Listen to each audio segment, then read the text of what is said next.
Hi Tashidelek, welcome back to my channel. My YouTube is Sonam Toronto, and yeah, I live in Toronto, Canada. I'm a Tibetan Canadian,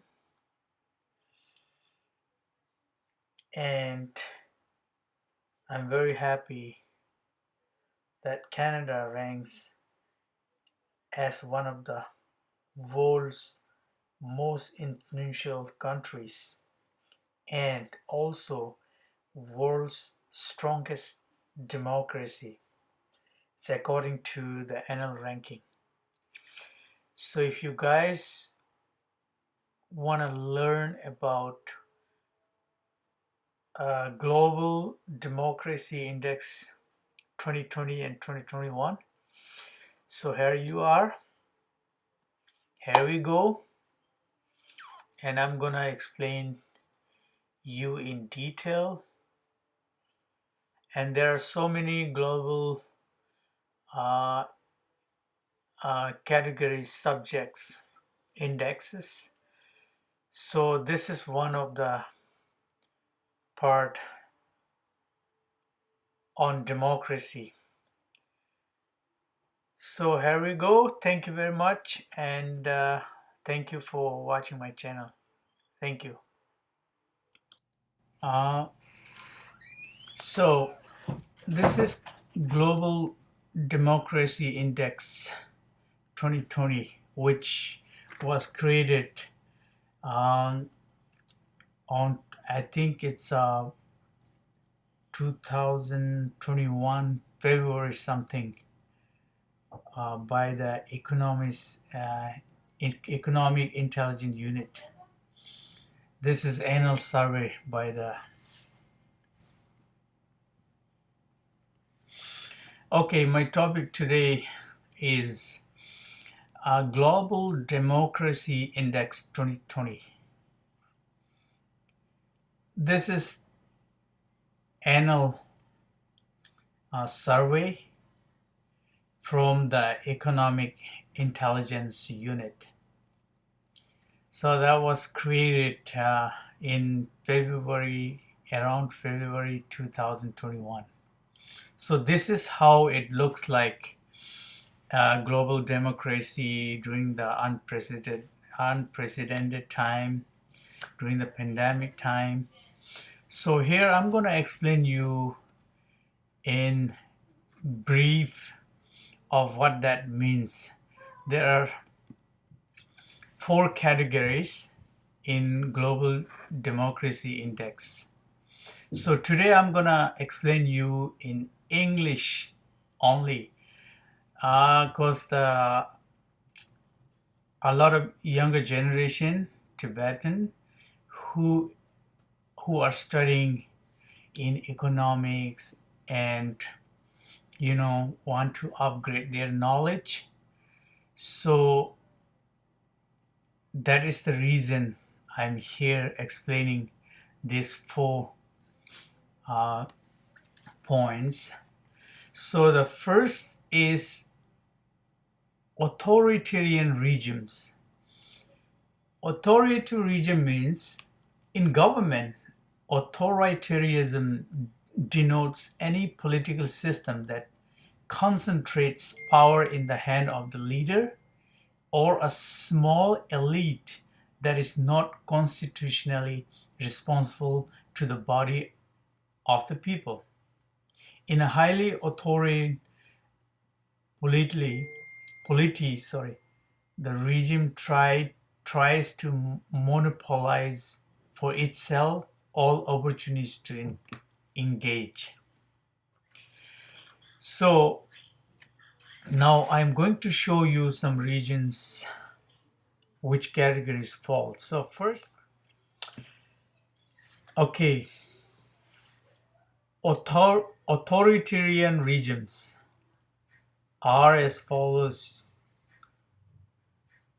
Venezuela, Cuba, Libya, Central Africa,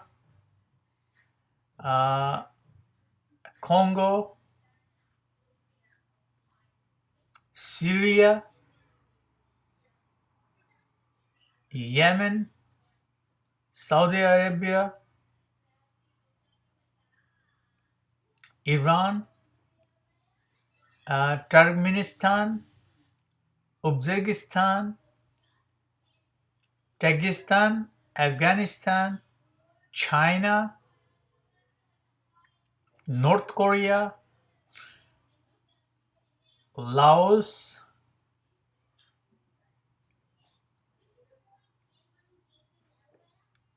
So these are authoritarian regimes.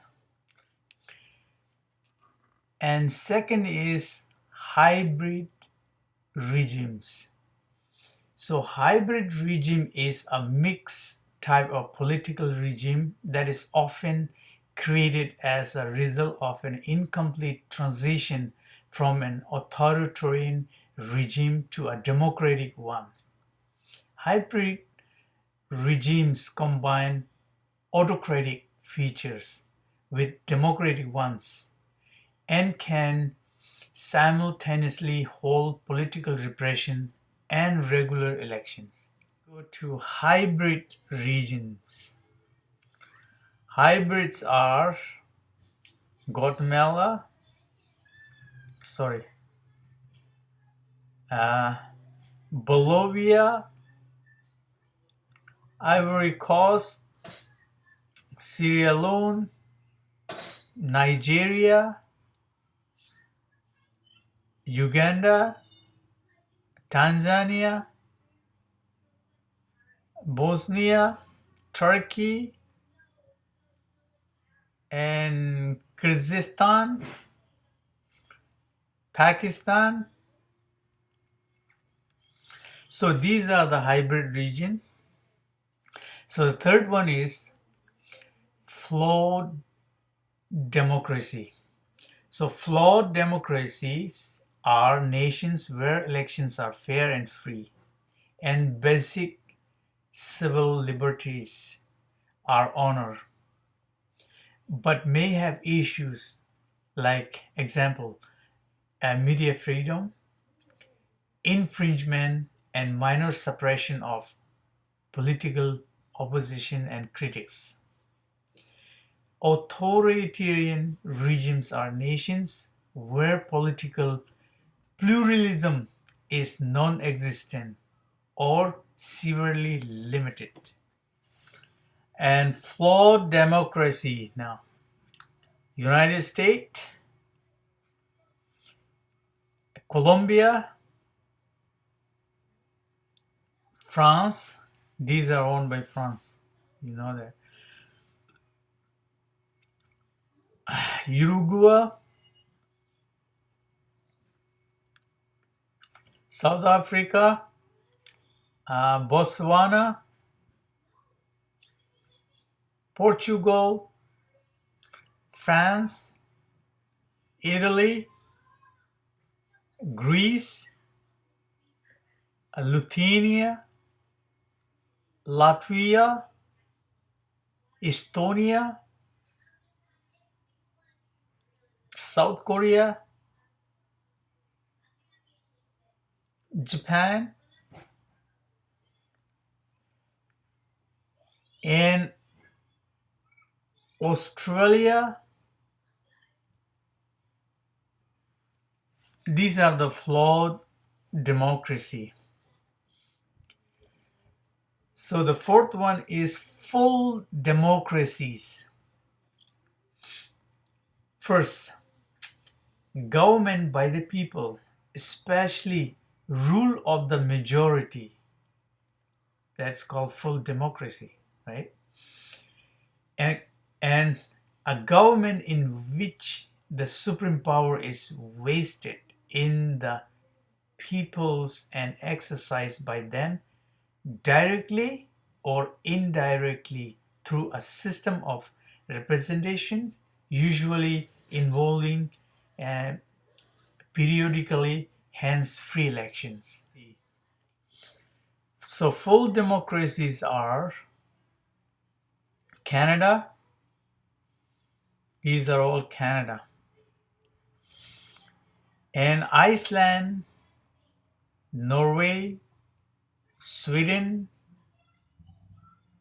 Finland, Denmark, uh, then New Zealand.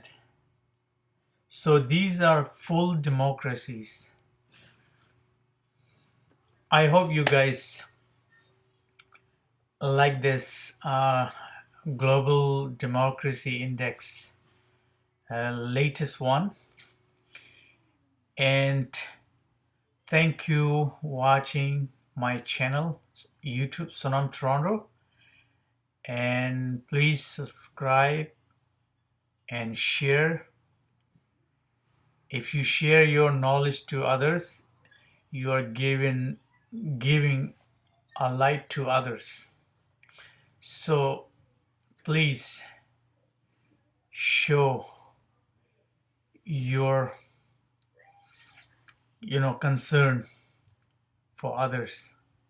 So please share and please comment if you guys like any kind of topic that I know, and I will try uh, to put more insight in my YouTube channel. So thank you very much, guys. I hope the next one I'm going to explain you guys about a leadership.